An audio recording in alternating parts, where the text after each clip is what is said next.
West Contra Costa Unified School District's application to the State Board of Education for a waiver of the statutory bonding capacity. I see Mr. Charles Ramsey is here from the board.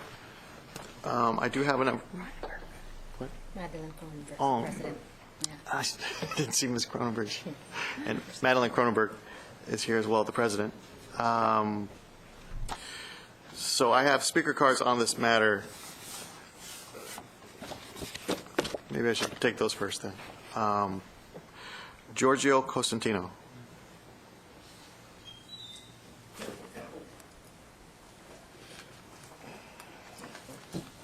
Okay, thank you.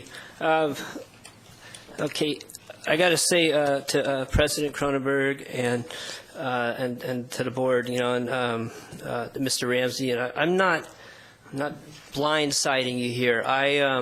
I've really been trying to support this vote on the debt limit waiver, and later on today, I took another look at this the measure document. And, you know, I'm starting to see a pattern that makes me uncomfortable. The very first part of the measure document, you know, states that that there will be an independent citizens oversight committee. Okay, the committee is not independent enough. You got at least 2 folks on there that are representing employees, and you know, who could have relations that are contracted with the district. I mean, you got the one from Local 1, and I forget what this other union rep is. I've observed some of these meetings. They're not independent enough. Okay, that's one concern.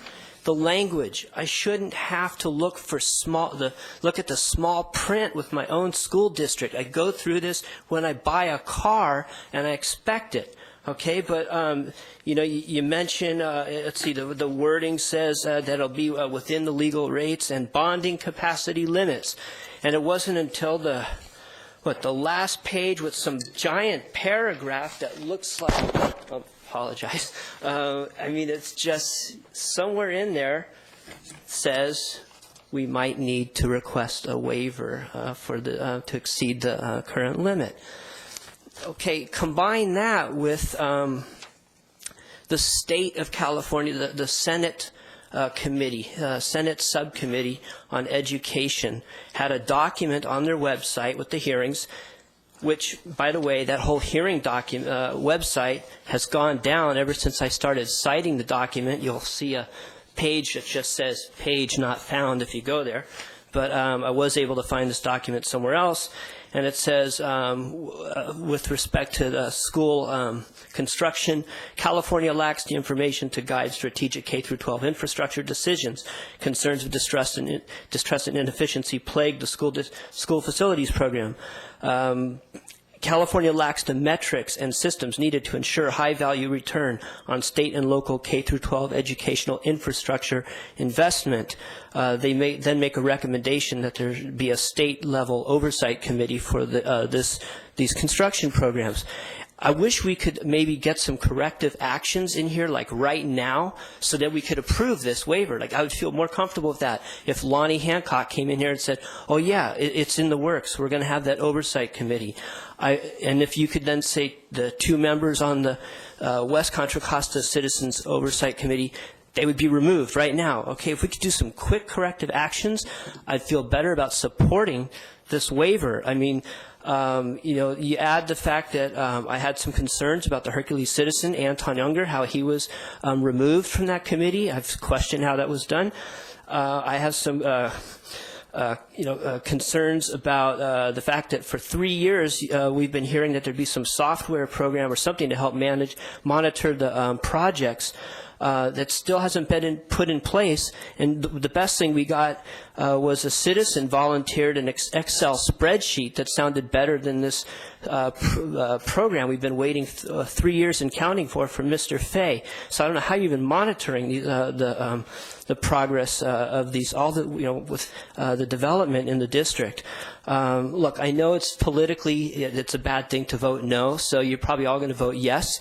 But I ask that you please attach to the waiver document something, send a message up to State Superintendent Torlakson saying, make things right, fix this now. Maybe this is a good opportunity to be heard. And then the same thing with our school district, okay, with our own oversight committee. Let's make those changes. And what, you know, the citizens voted for, okay, yes, they voted yes. It's not about a lot of money. Okay, they wanted all that. They're not worried about the debt. Okay, that was clear. And I don't want to step on the citizens' wish, or, you know, they voted for this, but they do expect it to be legal and functional. Okay, so you've got two members on that our own committee that I think it's an ed code violation that they're even on there. So again, please make it legal and functional, and then I'll support it. I apologize if I got a little emotional about this. Thank you, Mr. Cosentino. Charles Ramsey.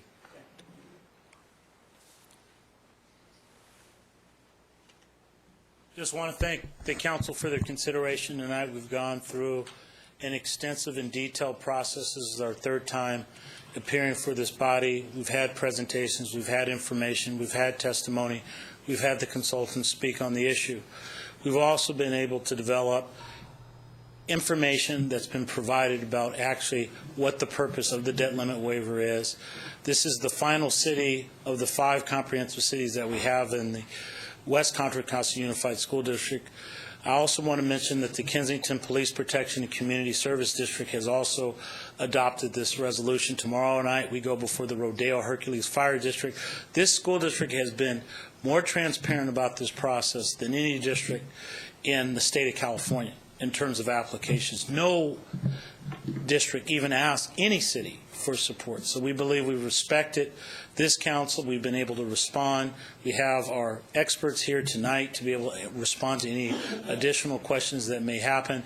We know that the voters here, 57% of the people in this city, voted to endorse this. They voted yes. And that was primarily to be able to continue the work that we've been doing throughout the bond program to be able to issue. Everyone knows that we've had huge AV decline. We're starting to see some recovery, but that had impediments to the bonding capacity. There is protection. The voters have said we will pay $48 more for this measure. That's a tax rate issue.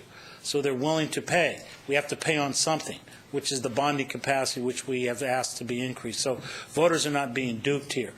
Issues that have been addressed or unrelated can be addressed and resolved, has nothing to do with our application in the state of California for the debt limit waiver, which has been approved 3 previous times by the state of California for this district. And so we just encourage this council to join the growing list of elected officials and supporters who have shown that this is something that's beneficial and useful. We talk about just the adoption of a school resource officer. Well, we're trying to install new technologies and systems to support those school resource officers. We can't do it if we don't able to issue this bond. New technologies and new systems all are part of this measure, including the adoption of Common Core, which is the instructional program that the state of California has mandated that we incorporate within 2 years. This is part of that. Thank you. Thank you, sir. I have David Olson.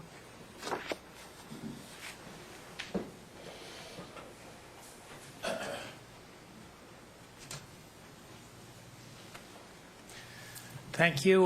My name is Dave Olson. I work with K&N Public Finance. We're the financial advisor to the district, and I made a presentation at the last meeting, and I'm happy to answer any questions. I brought copies of that presentation as well as copies of this official ballot language, which I know there was some question about in the past, that I'm happy to distribute or just discuss.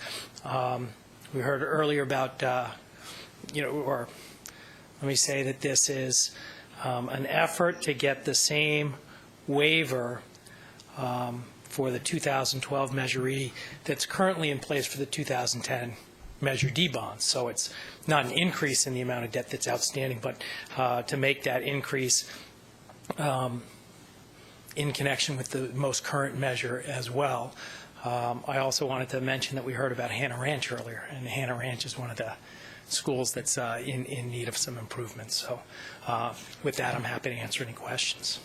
Okay. Any questions? Councilman Kelly?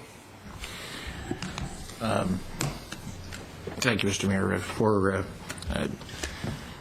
Board Member Ramsey, I want to thank you people for being here tonight. Firstly, I'm going to tell you up front, I am reluctantly a supporter of this particular resolution. I started out having serious questions, I think Mr. Ramsey realized, about the prudence of voting for this. I have been convinced by the conversations of you gentlemen that it's a safe thing to do, and I will be voting yes. However, I ask you to take serious note of Mr. Cosentino's objections or warnings.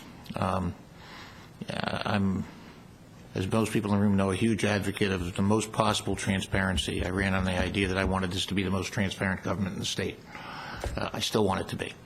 And I think our school district should try and look that way too. When we've got people sitting on an oversight board who appear to have some personal interest in seeing things go one way or the other, whether they do or not, we come back to that old issue of there is an appearance of impropriety. Or as one of my early mentors when I got my license to practice law said, you know, does it pass the sniff test? And having people such as those Mr. Cosentino mentioned on a board that's supposed to be oversight of this committee doesn't pass the smell test to me. I think it's something we should be looking at and probably talking to our state legislators about. Beyond that, I do support the passage of this resolution. Any other questions? Council? No, I just wanted to say that I agree with Council Member Kelly regarding Mr. Cosentino's comments. All right. Okay. Vice Mayor Rivera? Yes, thank you. Mr. Olson, I received an email from you and through Mr. Cosentino also.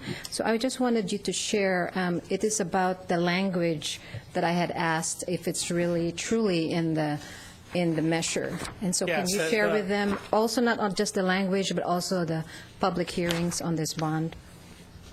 Well, let me first speak to the language. The language is included in the long-form ballot measure, and it says, in order to fund the projects and prior to the issuance of any bonds authorized by this measure, the district may seek a waiver from the State Board of Education of the applicable bonding capacity limits of Section 15106 of the Education Code.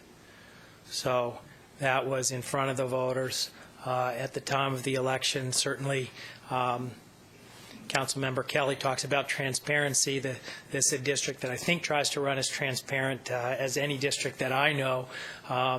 The bonding capacity issue was very familiar to the critics of this bond program and was included in the rebuttal to the argument in favor of the measure. So certainly the discussion was publicly available at that time.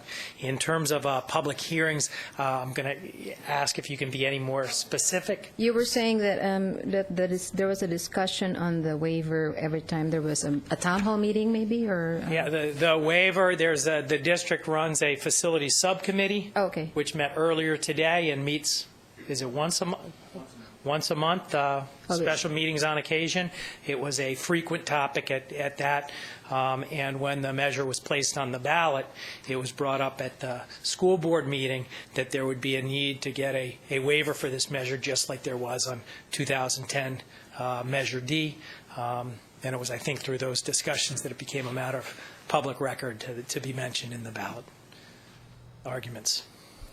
Thank you. Yeah, thank you. And lastly, I echo my fellow council members that if the school board could find a way to reform the citizen oversight, bond oversight committee so that we all feel comfortable that our money, the money is being used properly, that is something that I would like to. I know it's not tied to this, but you know, if we could be assured of some reforms there. I'll bring those comments back to our board for discussion. And also, though, I want to admit that we do go through a fiscal audit, and we have a performance audit that's done every year.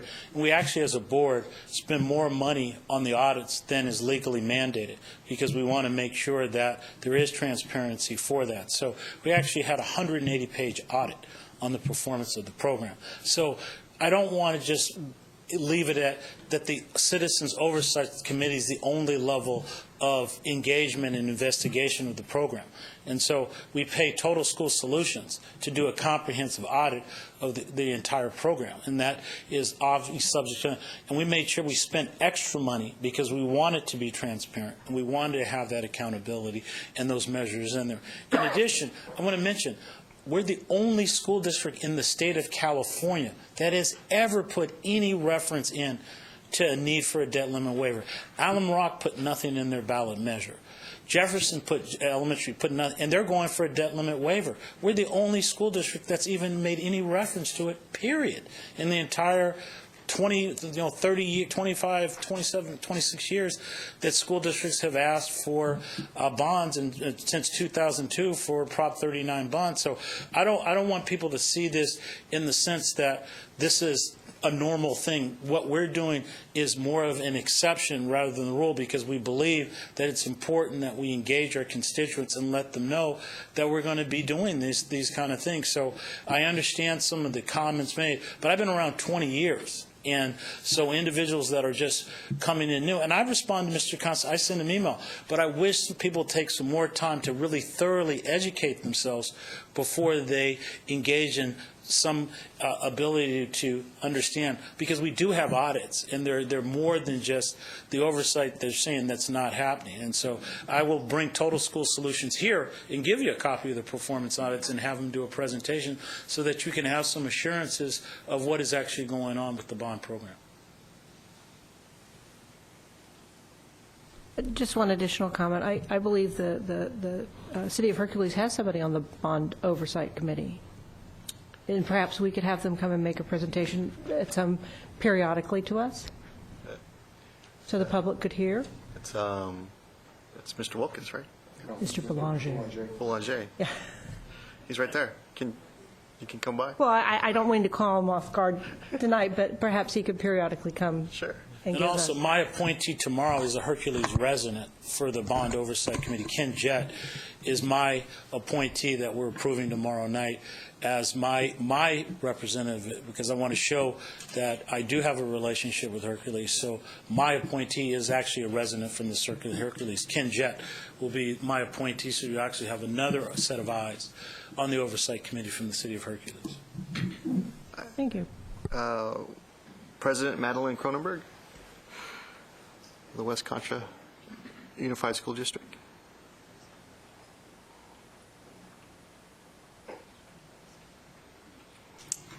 Thank you very much. I appreciate coming before you one more time on this topic.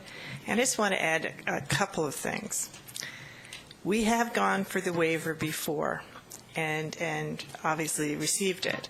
And at that time, our Citizens Bond Oversight Committee had the identical composition that it has today.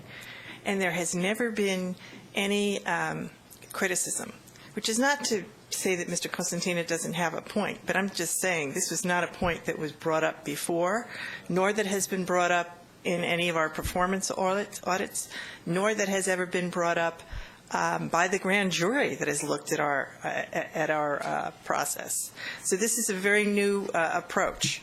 This particular decision to look at the composition of the Oversight Committee the way it's being looked at tonight. So just so that you know that. And we're perfectly willing to look at it. The reason that I completely agree with you about transparency. That's why the issue was brought up in a very legal document that you're not going to headline on a ballot, hey, we want a bond waiver with it. It gets subsumed into the document because it's a legal document. If there's a better way for us to do it, we're willing to look at that. But the fact is, we did it identically the same way that we've done it before, and that had been successful and had never been criticized by anybody, really by anybody. So I just want to put that out there so that, as Mr. Ramsey said, it's not that we've done something differently, that we've suddenly added people or subtracted people or done something that's less transparent. We haven't done that. And what we've done differently is we've really expanded our outreach and our conversation around this. That's why we've gone to so many agencies this time, because we want to be sure everybody knows that we're really upfront about this process. So I want to thank you. Certainly we've been here and have had a very detailed explanation of this process with all of you. And I appreciate your attentiveness to it. I appreciate the time that you've taken, and I hope that we can move on from this issue. And then the next time we come, we will talk about things that have to do with teaching and learning, and with our movement forward with technology, and with our strategic plan in the school district. Thank you. Yeah, Your own president's been criticizing your committee's president. He's not the president. That's not correct. He's not the chair. So see, this is one other thing I want to make a correction on, and I think it's important. Mr. Younghair was not removed from the Citizens Bond Oversight Committee. He was not appointed. He was not removed. There was no removing of Mr. Younghair. So I just want to make sure we have clarification, want to be accurate.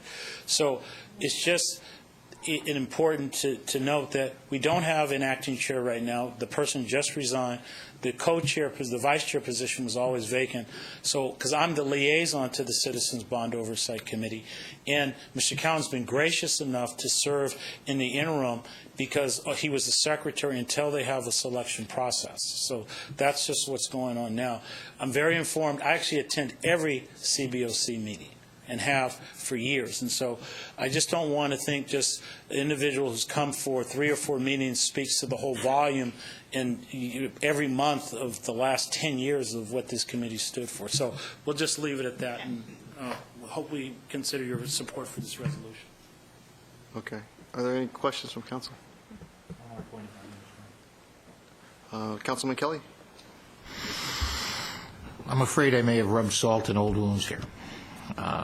I'm not trying to start a fight about the transparency of the board. It's been brought up, and we ask you to realize we're talking about people who represent the citizens of Hercules, where there has been serious questions regarding the transparency with which the city's business has been done.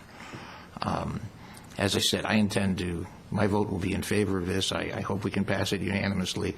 I appreciate your patience with this, but I do ask that Mr. Cosentino's comments be considered and look and see what can be done with them. But, I'm glad that we have a working relationship that has not existed as well as I think any of us would like it up until recently, and that we're trying to repair that. And I hope that nothing that's been said here tonight will set us back on that. Okay. So at this time, do I hear a motion? Mr. Mayor, I'd like to motion that we pass a resolution of the City Council of the City of Hercules expressing its support of the West Contra Costa Unified School District General Waiver request of the statutory bonding capacity. I'll second. Okay. All in favor, say aye. Aye. Aye. Aye. Passes 5-0. Thank you very much.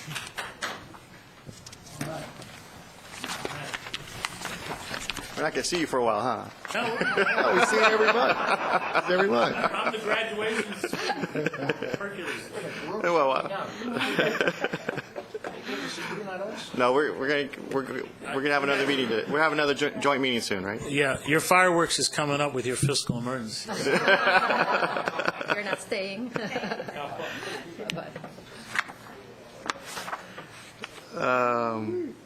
Okay, so next up.